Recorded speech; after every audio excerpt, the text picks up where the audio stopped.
അല്ല അതല്ല, ഇവന്മാർക്ക് ജീവിതത്തിനെ പറ്റി അറിയാൻ പാടില്ലാത്ത പലതും എനിക്കറിയാം. എടാ, ഇനി അങ്ങോട്ടുള്ള കാലം ഫ്രീലാൻസ് ബിസിനസിന്റെ കാലമാണ്. അത് അവന്മാർക്ക് മനസ്സിലാക്കി കൊടുക്കാൻ ഞാൻ. അത് നീ ആരെ വേണമെങ്കിലും കാണിച്ചു കൊടുത്തു. പക്ഷെ നിന്റെ കാര്യങ്ങളൊന്നും ഒട്ടും റിയലിസ്റ്റിക് അല്ല. ഈ റിയലിസ്റ്റിക് അല്ലെന്ന് പറഞ്ഞാൽ മനസ്സിലായില്ല. നിനക്ക് ഈ കോടി കുറഞ്ഞ ബിസിനസ് ഇല്ലല്ലോ, അതാ കുഴപ്പം. അപ്പൊ ഞാൻ വളരെ റിയലിസ്റ്റിക് ആയിട്ട് ഒരു മുറുക്കാങ്കട തുടങ്ങാം. കൂടുന്നു. എടാ, അടിക്കുമ്പോ ബമ്പർ അടിക്കണം, അല്ലാതെ ജീവിതകാലം മുഴുവൻ വല്ലവനും വേണ്ടി ചൊരണ്ടിക്കൊണ്ട് വന്നിട്ട്. നീ കുറെ കാലം അതിലോ വലിയ തേറിയും പറഞ്ഞുകൊണ്ട് നടക്കാൻ തുടങ്ങിയിട്ട് ഇതുവരെയായിട്ട് വല്ലതും നടന്നു എന്റെ പരിപാടി? കുറെ കാശ് പോയതല്ലാതെ. സന്തോഷേ, തെറ്റിയതിന്റെ തിയറി അല്ല, തെറ്റിയത് കാൽക്കുലേഷനാണ്. എന്തെങ്കിലും മറിക്കാൻ ഫണ്ടില്ലാതെ പോയി. ഫണ്ടർക്ക് ആരെങ്കിലും വരട്ടെ, അപ്പൊ ഞാൻ കാണിച്ചു തരാം. അതിന് നീ ആരെ കുറ്റം പറഞ്ഞിട്ട് കാര്യമില്ല.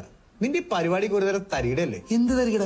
നമ്മൾ കുറഞ്ഞ വിലയ്ക്ക് ഒരു സാധനം വാങ്ങിക്കുന്നു, വലിയ ലാഭത്തിൽ അത് വിൽക്കാൻ നോക്കുന്നു. നമുക്ക് അതിന്റെ റൂട്ട് അറിയാവുന്നതുകൊണ്ട് അത് നടക്കും. അതിനെന്താ തരികിട?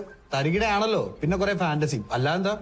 സന്തോഷേ, കുറച്ചൊക്കെ ഫാന്റസി വേണം, എന്നാലേ ജീവിതത്തിലേക്ക് ഒരു ലൈഫ് ഉള്ളൂ.